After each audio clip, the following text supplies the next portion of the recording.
All right, cool. There we go. Oh, look at that. We're on, baby. Woo. All right, cool. Solved. The Yeah, genius. I like that. Dude, welcome. So before we cut out rudely, you just mentioned you're in Byron Bay having some downtime before tour starts. Yeah. I mean, we don't have really nice beaches or sunshine in Ohio, so it's kind of like we I've been to we get to walk Ohio, I know. yeah, we get to walk outside and not step in mud and not get rained on, so it's kind of pretty cool. Yeah, way safer here too, to be honest. The last time I was in Ohio, there was gunshots out the front of my Airbnb, and I was like, well, I don't belong here. This is not the place Yeah. for me. Yeah, you'll hear those. I remember one time I was sitting in my house and it was like 3 in the morning, and I'm sitting on the couch and I'm just sitting on my phone, and I heard one of my neighbors run outside and say, like, I don't know, something something motherfucker, or whatever. They screamed something, and then I heard three gunshots, and I'm like sitting in my couch, and I was like, kind of just sunk into the couch a little bit. Oh, It's that's not living, man. I don't like that. I'm glad you're here, safe and sound at the moment. but there's a Taco Bell and a McDonald's less than half a mile away from my house, so it makes it all worth it. You take the good with the bad. I get that. So it's nice that you've given yourself time to settle in before starting tour too. So many of the bands we hang out with are kind of like we got back-to-back shows, we're playing 5 days straight, and then we fly home. It's man, that's so hard. You don't get to experience the country at all. Yeah, Australia is one of my favorite places. It's just so nice, and I was telling her that Mods, our TM, is like nature adventure guy, and Yeah, I need that push. So he's like, "Come on, let's do this." So it's always a really good time. And we were in Southeast Asia for the past week and a half, cool. doing Thailand and Singapore and the Philippines and stuff. So coming here and having like two days off to just veg out and reset, it has been really awesome. So Were you playing shows in Southeast Asia? yeah, Oh, epic. What are those shows like for you? dude, they were crazy. I mean, Yeah. we've never been to Southeast Asia, so we didn't know what to expect. But all of our peers and our friends' bands were just like, "Oh, like you got to go. It's awesome. Like the shows are crazy. Yeah, And great.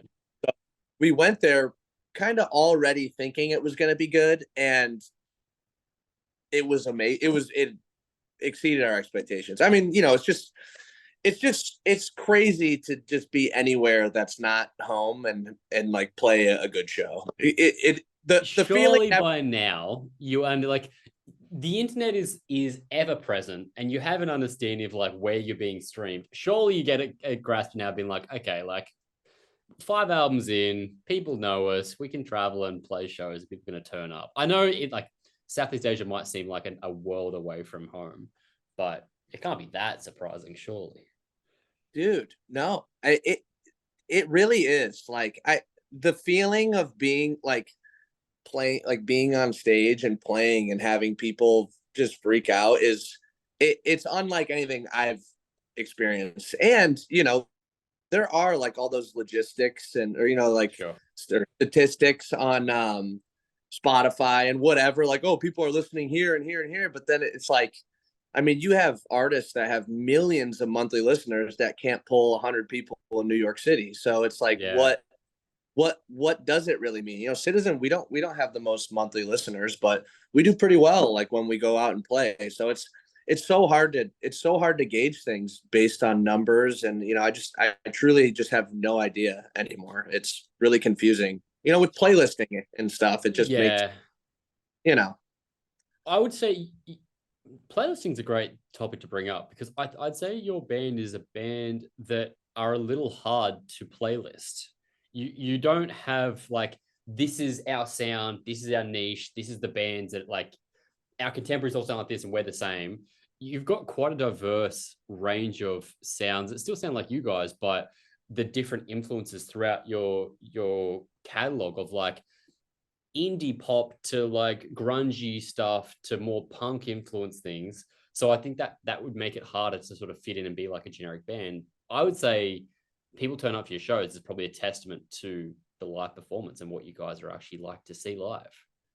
Yeah, Citizen is just whatever we like at the time. Like we're not reinventing the wheel. We're just kind of, I hear something and I'm like, and then I'm really into a certain style and I'm like, I want to play music like that, so Yeah, it's my cool. version of it. And that's cool because, or our own version of it. And that's cool because we're always just excited all the time. And it's a blessing and a curse because, on one end you're doing what you want to do all the time, and on the other, we don't know where we belong. We've always had trouble like putting tour packages together and what makes sense. And it feels like every record cycle we're always kind of like experimenting. We don't have Sure. it.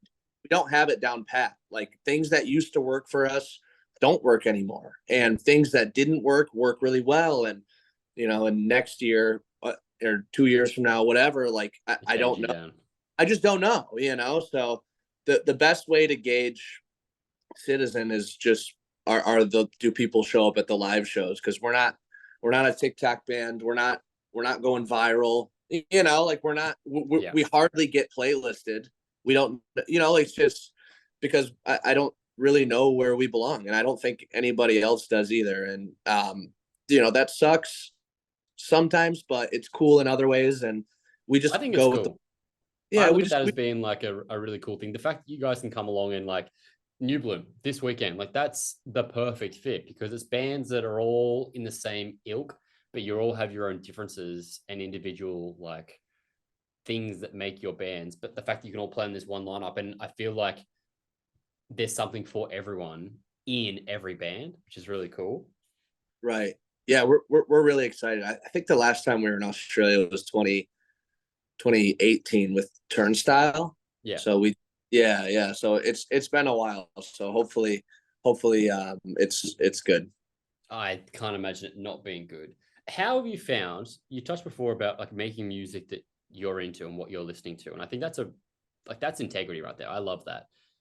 How have you found your core audience have come along for that ride? Have you sort of faced much backlash on like new album cycles, or has it been a pretty cool, this is what they're doing now and we're into it vibe?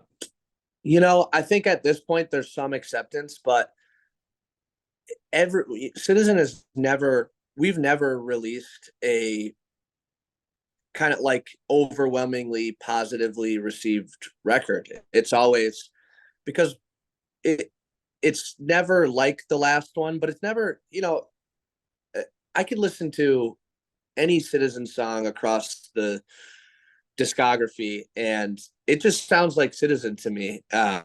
I don't like feel like everything sounds that different, but I do, but there are like some creative changes, but I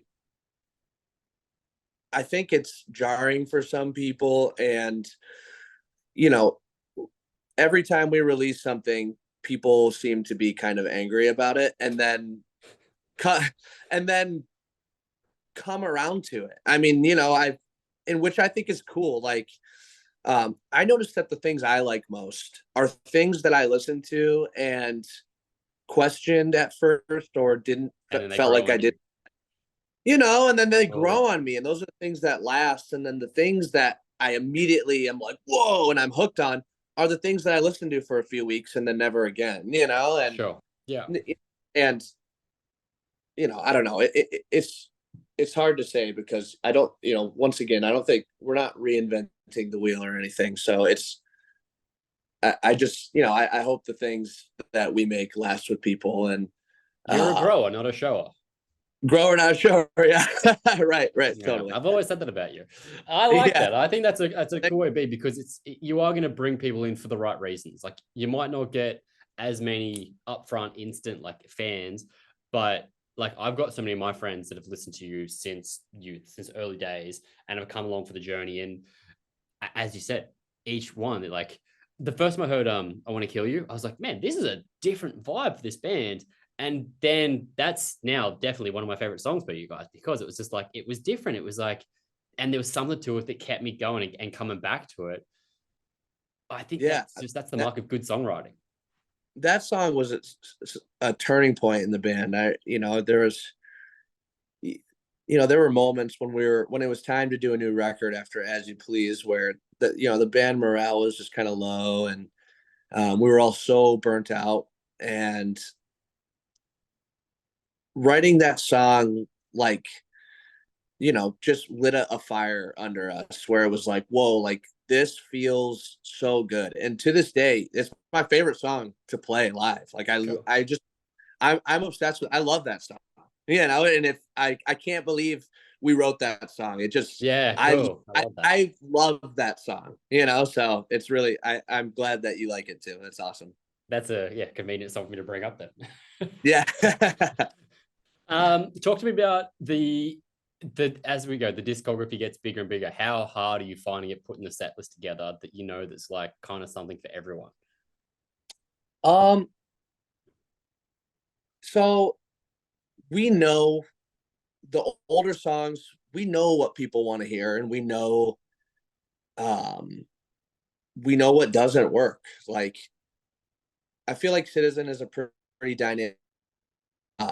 We have a lot of highs and lows on every record, and Yeah. but when you try to bring out certain songs, it'll kill the vibe, right? So we know what songs keep the vibe going, and the only trial and error that we have going on right now is the Calling the Dog songs, which luckily it's like a pretty high energy record, and it just Yeah. goes. I mean, we've never released an album and toured on it and immediately had people singing the words. It's always like we have to win you over. Hopefully, like they come to hear the old songs, and you like force them to hear the new songs, Yeah. and Yeah. and please like it, kind of thing. But we toured on Calling the Dogs, the first tour on it, and people were already singing all of the songs we were playing from it, which was totally crazy and unlike anything I've ever experienced. It made me very happy. And yeah, just that's the only trial and error right now when figuring out what to play live and the new songs. And luckily that's going over well because, when we released Everybody's Going to Heaven, that was a brutal time. Sure. So that was The scarred, so Yeah, it makes you think for the next one what you're doing, what not to do like last time. I yeah. think the Call the Dogs songs, there's an instant catchiness to them. Like if you're lonely, that song gets in your head straight away. It's like a catchy, and you've got like a really good songwriting structure of like repetition to get people to hear it and come across it. Was that a conscious thought of like, cool, this is what it's going to sound like live, and this is the way people are going to get amongst it because there is that like call and response catchiness to it? Yeah, I a lot of the Calling the Dog songs were written with the live setting in mind, and that just comes from Glass World songs, the upbeat ones like Death Dance and stuff like those are our biggest reactions in the set, bigger than Sure. youth songs. Like I Want to Kill You goes way harder than any youth song live. Like the crowd just freaks out, and it's just so much fun. you Cool. know I've I've done so many tours where I stand up there with my hat low and I'm all nervous and I just sing and close my eyes and then I don't say anything and walk off stage because I feel self-conscious and feel like I'm being judged and which obviously that's the position you put yourself in, but just I just get nervous and Yeah. but playing like Calling the Dog songs our Glass World songs, like when we were touring on that record, it was like I didn't feel nervous because everybody was just freaking out the whole time, and I was like, oh wow, I can kind of, like this is way more fun, Yeah. and I felt like my love for playing music kind of got resparked, and so when it came time to do the new Citizen record, we were like, okay, let's take it back to the garage, and I feel like every band goes through this phase where you want to strip back, but we Sure. were we were we were in that phase, and it was like let's just write some good songs and not worry about too much else and have them sound how they would sound when we play it live instead of doing all the production tricks and all that Yeah. shit. That's what Calling the Dogs is for sure, and I think it worked, so I'm really happy about it. I'm pumped to hear them this weekend. As I said, we both Johnny and I, my partner who couldn't be here today, we're super stoked on the new album and feel like, yeah, it's just another notch to your belt of being like, cool, that's like really good progression in songwriting as a band. So I'm pumped to see them live. Have you got a song in your back catalog that you never get to play live that you wish you did? Like it's one of those ones you're like, we experimented with it once and it fucking tanked and we don't do it, but you love it. Yeah, dude. Yeah, there's a song called "Flower Child" on "As You Please." It's the closer, and it's one of my favorite Citizen songs. And we played it on the "As You Please" tour, and it was just crickets, and Yeah. it was just like Yeah. oh, bombed, and it bummed me out a lot because I really really like that song, and I see people asking for us to play it all the time, and I'm always like, we should play it, but I think the PTSD of playing Yeah. is everybody's like, well, why would we play that when we could play "I Want to Kill You" instead? And it's like, Sure. well, you got a point, you know. So That's really hard when you get to that point where you're like, oh, like we can wait for the 10-year anniversary and do it as part of there. Or I feel like some of those songs though, after time, they get like a new life and people want those songs because they never hear them. And like those like B-sides actually end up becoming the biggest songs that people want to hear just because they never get to. yeah, yeah. I mean, I would say so. I've seen bands where some of my favorite bands where I've seen them a handful of times. They just kind of play the same set list every time because they know what works, and it's Yeah. kind of, you get bored of it. So I don't want to fall into that. I think we do a good job of mixing it up enough, but it's you, you try to please everybody and then you make people mad. Like you can't please everybody. So it's like Yeah. you got to try to find the balance.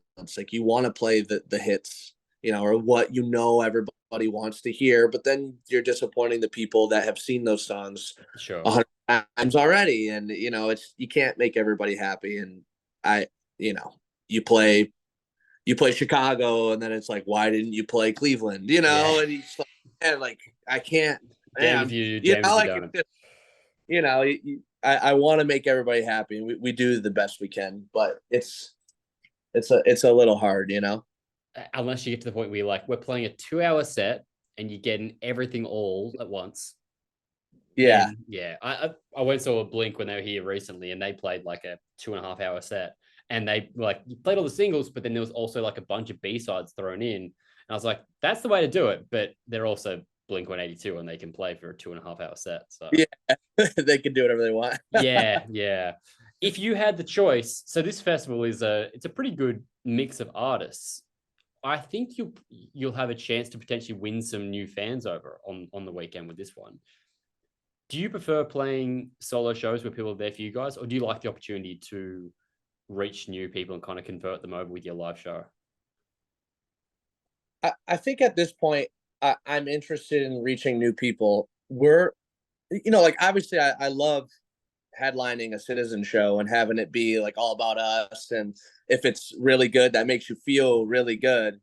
Um, but we're not a new band. Yeah, We've been around a decade, and if we don't try to stay current or stay fresh or win people over, then we'll just die. We'll fade off into obscurity, and that'll be the end of Citizen. So, yeah, it's true. So I think I'm excited in festival scenarios and stuff. I'm excited to put on a show and hopefully win some new people over. yeah, hell yeah. Well, I'm excited to see it this weekend, dude. I'm not going to take up too much more of your time. I want you to go and enjoy Byron Bay, have some good downtime before the shows. We'll see you in Sydney on Saturday, so we're excited for that. But Hell yeah, I can't. dude, have the best time until then. Hell yeah. Thank you very much, man. Of course, Matt. Great to chat.